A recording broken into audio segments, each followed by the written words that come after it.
Olá, turma da Radiologia, aqui é a professora Michele. Tô gravando essa aula para vocês como revisão da parte óssea, né, dos membros superiores, para a gente poder realizar aquela atividade que nós combinamos. É uma atividade online que vai valer alguns pontos aí para a gente dar sequência à nova etapa da nossa disciplina de anatomia. Então, é uma aula revisional das estruturas ósseas do membro superior, tá? Uma aula de revisão. Bom, nós começamos a nossa disciplina aprendendo sobre os ossos da mão, né? Então, a mão humana, ela é constituída por 27 ossos. Desses 27 ossos, a gente observa e classifica 5 apêndices, né? Esses 5 apêndices são os dedos, que são chamados então de quirodáctilos. Bom, então nessa imagem a gente pode observar que nós temos na coloração roxinha, lilás, os ossos do carpo, em amarelo, os ossos do metacarpo, em verde, as falanges proximais, em azul, as falanges mediais. Observa-se que no primeiro dedo, né, no dedo polegar, ou seja, no primeiro quirodáctilo, nós não temos a falange medial. E em laranja, as falanges distais. Então, os ossos da mão, eles são divididos em ossos do carpo, em metacarpos e as falanges. Uma coisa que é importante é que como que a gente classifica esses dedos, né? Então, a gente sabe que eles são chamados de quirodáctilos e a gente começa por número. Então, o primeiro quirodáctilo é o dedo polegar. O segundo quirodáctilo é o dedo indicador. Terceiro quirodáctilo é o dedo médio. Quarto quirodáctilo, o dedo anelar. E o quinto quirodáctilo, o dedo mínimo. Bom, então aqui essa é uma imagem radiográfica que nós já vimos ela em sala de aula, né? Eu mostrei para vocês. Ela é apenas para ilustrar, né, como que a gente observa os ossos da mão, então, numa imagem radiográfica. Então, a gente pode observar um grupo de ossos, né, menores, curtos, que a gente chama, que são os ossos do carpo, os metacarpos, as falanges proximais, mediais e distais.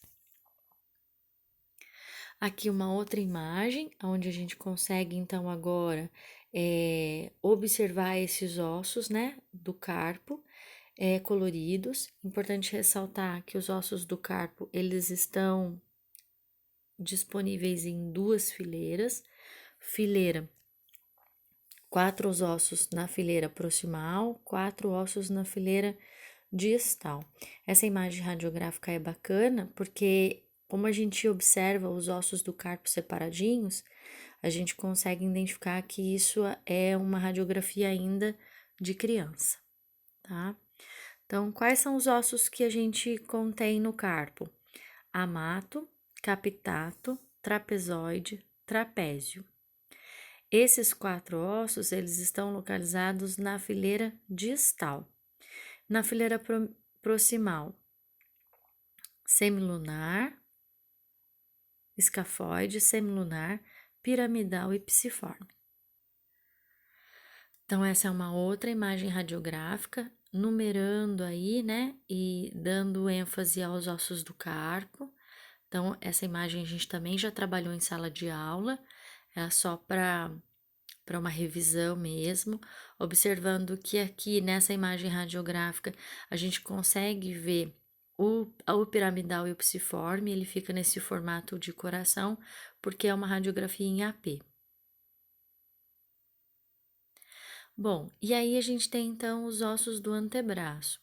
Os ossos do antebraço, né, eles são compostos por rádio, que é um osso lateral, e una, que é um osso medial.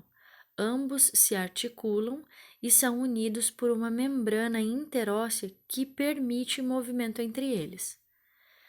Então, a gente vai começar aqui pelo osso da una. Quais são as estruturas que apontam de importante, né? Os acidentes ósseos da una. Então, a gente tem aqui colorido, né? Essa é a parte proximal, né? A epífise proximal. Então, em verde, a gente tem o olecrano, que é a estrutura que forma, né, o cotovelo. Na parte de dentro, aí, em amarelo, a incisura troclear, que é onde a gente vai fazer articulação com o osso do húmero.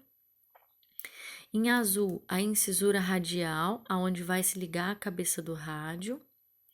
E o processo coronoide, né, que é essa estrutura pontiaguda. Bom, aqui então uma outra imagem da una, onde eu observo tanto a epífise proximal como a da distal.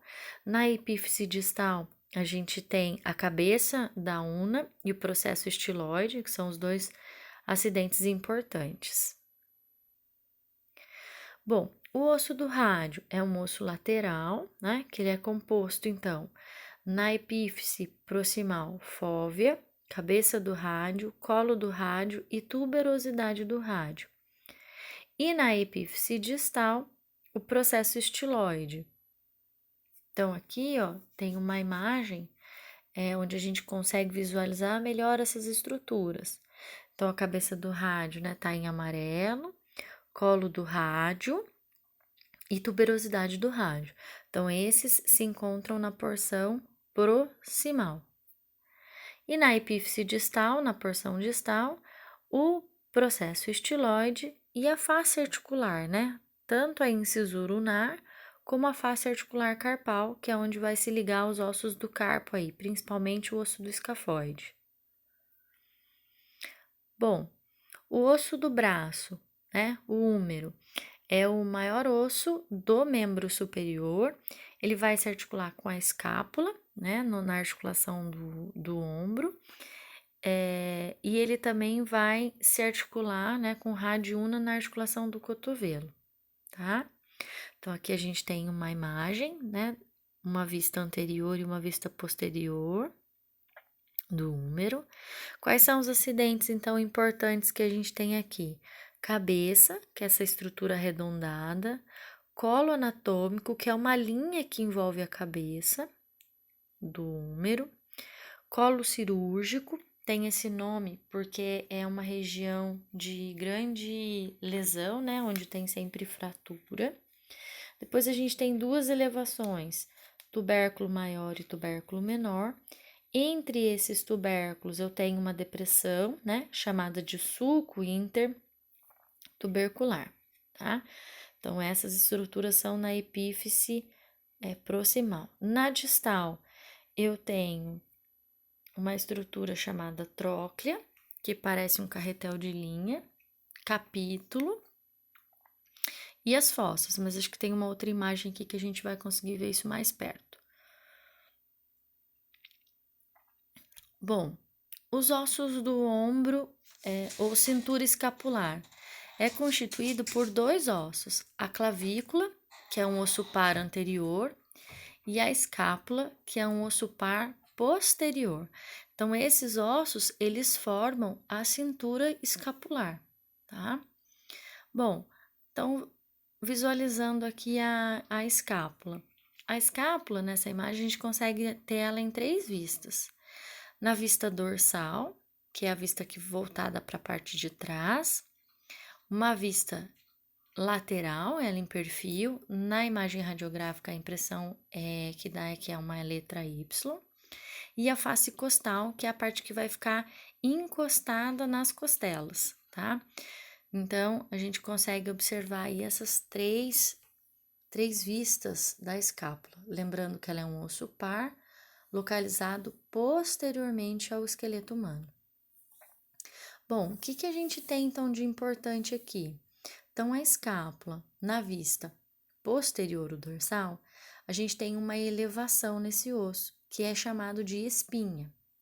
Essa espinha, ela vai se projetando anteriormente e se alarga, formando uma estrutura chamada de acrômio. Esse acrômio vai se articular com a clavícula, tá? Então, ele projeta-se para frente. Bom, Em cima dessa espinha, dessa elevação, a gente tem uma fossa, chamada de fossa supraespinal. E embaixo da espinha, uma outra fossa, chamada de fossa infraespinal. Bom, na vista anterior ou costal, a gente também apresenta uma grande fossa, chamada de fossa subescapular, tá? Bom, aí nós temos também a cavidade glenoidal, que é onde vai se ligar, vai se articular com a cabeça do úmero, e uma estrutura projetada, né, anteriormente, que é chamada de processo coracoide. Então, esses são os pontos mais importantes da escápula. Essa é uma vista, então, né, lateral, onde eu consigo observar bem a cavidade glenoidal, onde vai ter articulação glenohumeral. Eu consigo observar, então, o acrômio, que vai se ligar à clavícula, e o processo coracoide, tá? Bom, e a clavícula? A clavícula também é um osso longo, par, situado transversalmente, né? Entre o manúbrio do externo e a escápula. Ela tem um leve formado em S palpável. Aqui era uma imagem que ela ia rotacionar, mas nessa apresentação ela acabou não virando. E aqui eu tenho uma outra imagem. Então, a clavícula ela tem duas extremidades. Uma extremidade medial, que é uma extremidade que vai se articular com o externo, uma extremidade mais arredondada, que a gente tem, então, extremidade external, né, onde tem articulação externo-clavicular, e na outra extremidade a gente tem a extremidade acromial, que ela é lateral, ela é mais plana, e ela vai se articular com o acrômio da escápula, formando a articulação acrômio-clavicular. Bom, aqui eu tenho uma imagem, então, da caixa torácica, aonde a gente vai observar 24 costelas, ou seja, 12 pares de costelas, que são classificadas da primeira à sétima, costelas verdadeiras, da oitava à décima, costelas falsas, 11ª e 12ª, costelas flutuantes. Por que elas recebem esse nome? As costelas verdadeiras, porque elas se ligam diretamente ao osso do externo. As falsas, porque elas vão se unir à cartilagem e a cartilagem ligar ao osso do externo. E as flutuantes, porque elas não se articulam com o externo, então elas ficam flutuantes mesmo.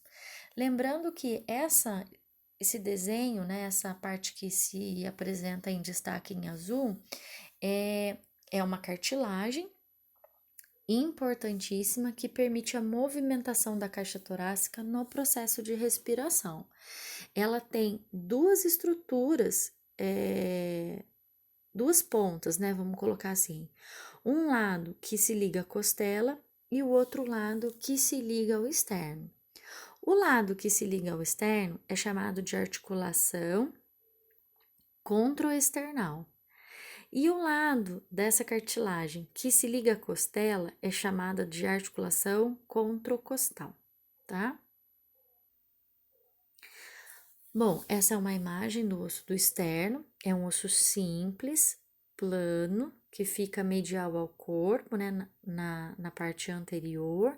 Ele é dividido em 3 partes. A maior parte é o manúbrio, onde a gente vai ter articulação aí com a clavícula, o corpo do externo e o processo xifoide, que é essa pontinha, né, que fica em evidência aí. Bom, a costela, ela é um osso alongado, né, que ela é um semiarco. Então, o que ela tem de estrutura importante? A cabeça da costela. Essa cabeça da costela vai ficar, então, articulando ao corpo da vértebra, né, das vértebras torácicas. O ângulo da costela, que é onde ela faz a curvatura, e a parte, então, mais lisa, que é onde ela vai se ligar à cartilagem e da cartilagem ao osso externo. Bom, turma, essa foi uma aula de revisão. Espero que vocês tenham conseguido compreender. é mais uma forma de auxiliar aí no estudo para a gente realizar aquela atividade online, tá bom? Qualquer coisa estou à disposição. Um abraço, fiquem com Deus e até mais.